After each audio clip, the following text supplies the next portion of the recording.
What a whirlwind year of weather we've had. A recent snowstorm I think we'd all like to forget, and a record amount of rainfall. All of it has delayed the Greensboro tiny house project's completion date, which was supposed to be Christmas.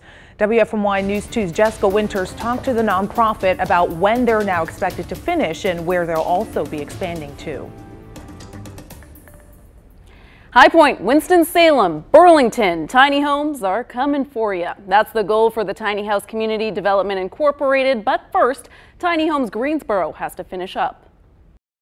No, we didn't meet the anticipated date of completion that we were looking for. We were really hoping to have people in housing for Christmas. Scott Jones, the executive board chair of Tiny House Community Development Incorporated, Let's go and take a look. says he really wanted to have all 6 individuals moved into these 6 tiny homes in West Greensboro by now. We were really focusing on home for the holidays. But it didn't happen. We're looking at February, the end of February, to have all the remaining houses construction finished and occupied.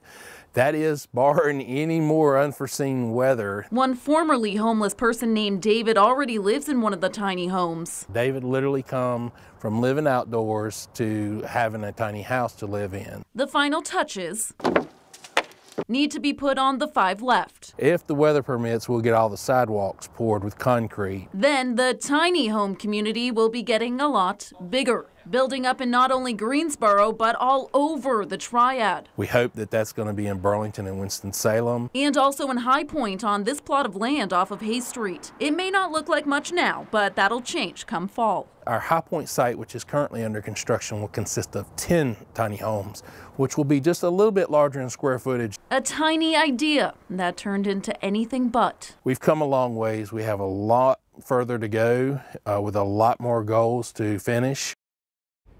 So right now, the homeless individuals who were set to move into their Greensboro tiny homes by Christmas remain at shelters. Jones says they're eager to be all moved in by the end of February.